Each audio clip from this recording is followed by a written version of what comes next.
네, 안녕하세요. 빨간쪽입니다. 네, 요즘 부동산 관련 정보를 잘 안 올렸었는데, 둔천주공. 네, 이거는 한번 짚고 넘어가야 될 것 같아가지고, 네, 1순위 당해지역 청약 경쟁률이 3.7대 1 정도가 나왔고요. 특별공급 및 일반 공급 당해지역 경쟁률을 보면은, 1.5, 5.21, 이렇저렇 경쟁률이 다 이래요. 네, 10 넘어가는 거는 거의 없고요. 네, 9.42대 1, 2.69대 1. 전용 84 이상은, 네, 최근에 11월 10일인가요? 네, 대출 규제가 9억에서 12억으로 바뀌어가지고, 네, 대출이 될 듯 했는데 84는 안 되고 그 이하는 대출이 되기 때문에 84가 좀 경쟁률이 낮게 나왔죠. 당첨이 되면은 전매 제한이 8년간 제한이 되고 거주 의무, 네, 입주 가능일로부터 2년간 제한이 거주가 해야 되고요. 재당첨 제한, 당첨일부터 10년 동안 제한이 되고 중도금은 84 타입은 안 되고, 네, 만약에 제가 서울에 살고 네, 당첨이 된다 그러면은 대출이 적다는 이유면은 무조건 저는 들어가 살 거고요. 네, 대출이 많다 그러면은 네, 한번 고민을 해봐야 됩니다. 이게 주변 시세가 분양가가 이 정도 되죠. 84타입 같은 경우에 34평 기준이라 그러면 평당 뭐 한 4천 정도 옵션 다 넣는다 그러면 4천 정도는 세금까지 한다 그러면 4천은 내 돈이 들어간다. 네, 그렇게 생각을 해야 되고요. 총 공급 물량이 3,700세대 정도 되고 12월 7일 날 네, 기타 지역 1순위죠. 기타 지역은 당첨 확률이 거의 없다고 봐야 되고요. 거의 실수요자 위주로 청약 분위기가 돌아가기 때문에 최근에 그 동탄도 네, 미분양이 났다는 얘기가 있고 당첨자 발표는 10월이죠. 청약을 해서 당첨이 된다 그러면 대단히 기쁜 일이고 사실상 입지를 보면 알겠지만 둔천초등학교, 위례초등학교, 네, 그리고 동북중고등학교가 있죠. 건너편에 길 건너에 보성중고등학교가 있고 창덕 여중여고가 있죠. 오령중학교도 있고 이거는 올림픽 그 아파트 내에 있는 거고요. 지금 여기 이 동북중학교 그리고 네, 보성중고등학교 사이로 네, 여기가 송파구 이쪽이 강동구고요. 네, 이쪽이 송파구죠. 학군이 틀려요. 네. 가끔 넘어가서 네, 다니는 경우가 있는데 그런 경우에는 네, 그런 경우가 있더라고요. 저 같은 경우에는 그러한 경우였고요. 저 같은 경우에는 이쪽에 있는 학교를 사실 나왔죠. 송파구에서 한 30년 살다 보니까 이 지역 지리나 그런 부분을 대단히 잘 알고 있습니다. 사실상. 네.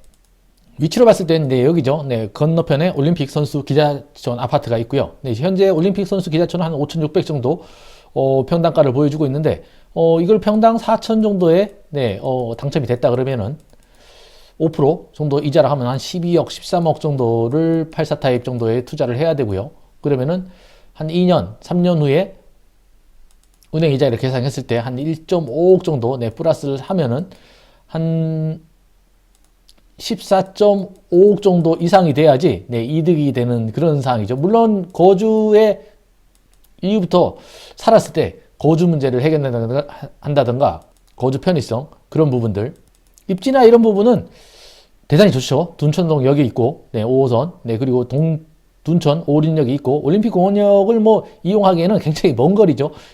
여기 끝에서 여기까지 걸어가는데 한 30분은 걸릴 거고요. 이 앞쪽에서 여기까지 걸어가는 데는 좀 빠른 걸음을 걷는다 그러면 한 10분 정도 걸릴 겁니다. 배후에 네, 하남시가 있는데 이쪽은 네, 개발 제한지구로 묶여 있어가지고 아직 개발이 안 된 상태이고 계속 이쪽을 개발을 한다는 얘기가 계속 나오고 있고 이쪽은 네, 가밀지구고요. 가밀지구 아래쪽으로 이쪽으로 넘어가면은 바로 붙어 있는 데가 네, 위례 신도시고 위례 신도시는 현재 평당 한 4천만 원, 좋은 부분은 4천만 원에서 4,500 정도 네, 가고 있고 이것도 좀 떨어진 상황이고 최근에 트램 공사를 시작한다고 기사가 나왔더라고요. 뭐 이달 중에 시작한다는 기사가 나왔는데 현장에 가본 적은 없고요. 대출이 많지 않은 상황이라 그러면 당첨을 된다 그러면 무조건 들어가야 되고요. 뭐 이 정도 입지에 이 정도 금액 시세가 현 주변 시세 네, 올림픽 선수 기자촌보다는 한 30%싼 가격에 들어갈 수 있는 새 아파트고 참고로 최근에 부동산 가격이 그렇게 급등한 이유가 이런 가상자산의 규모와 무관하지 않죠. 2021년 하반기 기준으로 한 60조 정도 되는 규모가 네, 없던 돈이 생겨난 거죠. 근데 2022년 상반기에 23조, 한 30조 정도 쭈그러드는 거고 금리 인상과 더불어 가지고 시중에 유동성 자금을 공급하는데 대단한 영향을 줬다고 보여지죠.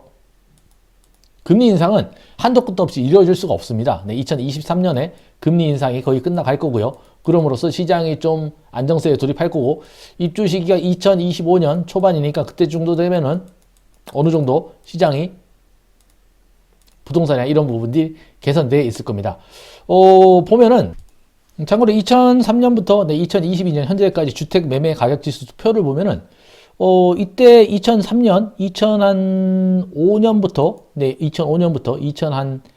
2008년까지 리만 사태가 터지기 전까지 지수를 보면 한 17 정도 올랐죠. 17. 그러면 한 20% 정도 가격이 오른 거예요. 주택 가격이 20% 정도 오른 건데, 보면 오른 기간이, 불과 한 3년 만에 이 정도 오른 거죠. 올랐다가 조금 주춤했죠. 네, 세계 경기가 침체가 되면서 주춤하다가 이때까지 한 2011년, 한 3년 정도 주춤하다가 다시 좀 오르고 하다가, 80 정도의 지수가 한 10% 정도 올라가는데, 10년이 걸렸죠. 10년.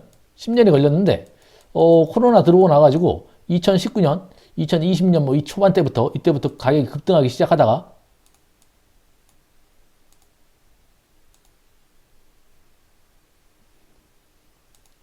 한 10에서 15 정도 오르는데 불과 3년밖에 걸리지 않아서 이전에 10년 걸리는 게 3년 동안 걸렸죠. 그럼 사람들이 이 가격에 무뎌져야겠죠.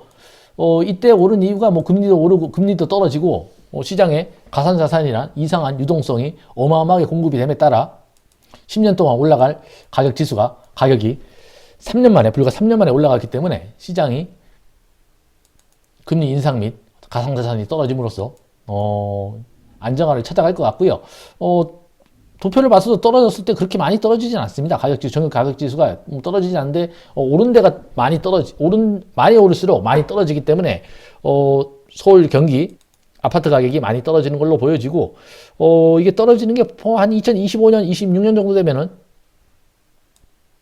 사람들이 이 오른 가격에 조금 둔해지죠, 이제. 네. 원래 이 정도 가격이 되지 않았나 싶기도 하고, 그동안 여러 가지 경제 활동을 통해 가지고 돈을 많이 모아 놓겠죠. 모아 놓으면은 이제 다시 총알을 충전해 가지고 다시 요지의 아파트들을 매수하러 들어가겠죠. 하여튼 청약 조건에 대해서 청약한 분들은 제가 봤을 때는 잘한 걸로 보여지고요. 혹시나 이사 계획이 있거나 집을 살 계획이 있다 그러면은 향후 한 1, 2년 내에는 조금은 고민을 해서 요지에 좋은 물건을 금매로 나오는 것들을 한번 매수를 고민하는 것도 나쁘진 않겠죠. 물론 한 1, 2년 동안, 1, 2년 정도, 1, 2년? 길게는 한 2, 3년 정도는 마음고생을 할 수가 있습니다. 그런 부분은 어쩔 수 없이 감안해야겠죠. 영상이 도움이 되든 안 되든 구독과 좋아요 부탁드리고요. 고맙습니다.